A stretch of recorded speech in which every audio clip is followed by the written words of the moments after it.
Hello guys, আসসালামু আলাইকুম। আশা করি আল্লাহ রহমতে সবাই ভালোই আছেন। আমিও আপনাকে দোয়া আলহামদুলিল্লাহ আল্লাহ পাকের অশেষ রহমত ভালো আছি। আজকে আপনাদের সামনে আবার একটা নতুন ভিডিও নিয়ে পড়লাম।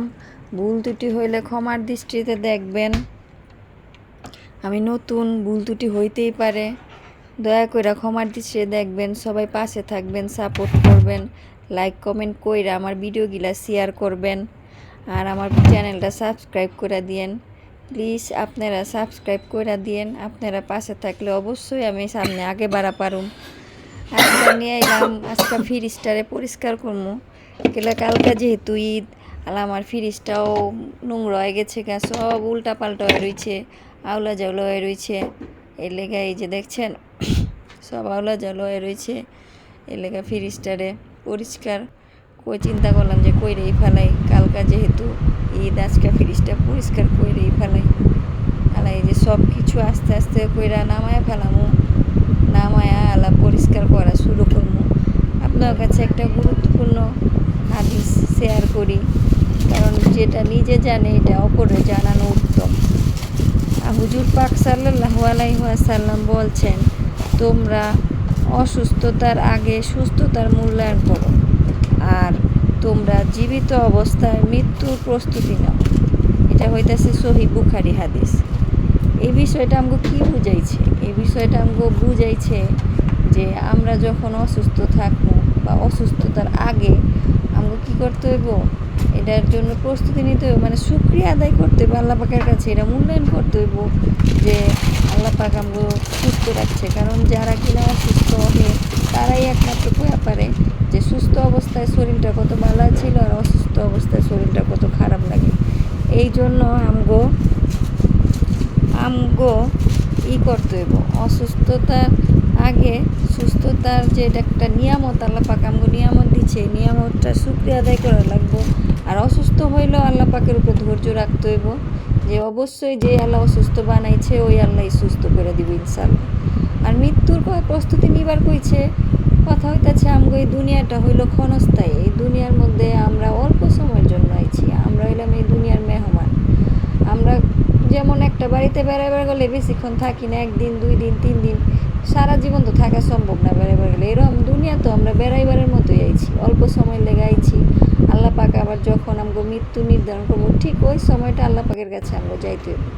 এর লেগে আমগো কবরে যাওয়ার আগে কবরের সামানা বানান লাগবো, আমল করতে হবে। আল্লাহ পাক যে হুকুমগুলা করছে আমরা ওই হুকুমগুলা পালন করার চেষ্টা করবো। যেগুলো বিরত থাকবার কইছে, যে অন্যায় কাজগুলা, গুনার কাছ থেকে বিরত থাকার চেষ্টা করবো ইনশাল্লাহ।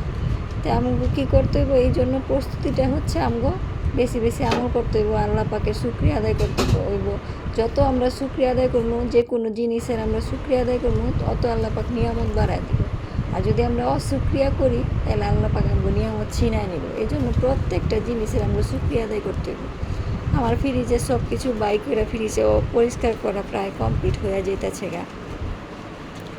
তো এই দুনিয়া ক্ষণস্থায়ী, দুনিয়ার মধ্যে আমরা সবাই সবাইকে সম্মান করবো, সবাই সবার জন্য ভালো কিছু করার চেষ্টা করবো, কেউ কারো কোনো খারাপ কিছু করার চেষ্টা করবো না। কারণ যেহেতু আমরা মেহমানের মতো আইছি, আমরা সবার লোক সব কিছু ভালো করার চেষ্টা করবো। আর আল্লাহ পাকের হুকুমগুলো যতটুকু সম্ভব পালন করার চেষ্টা করবো।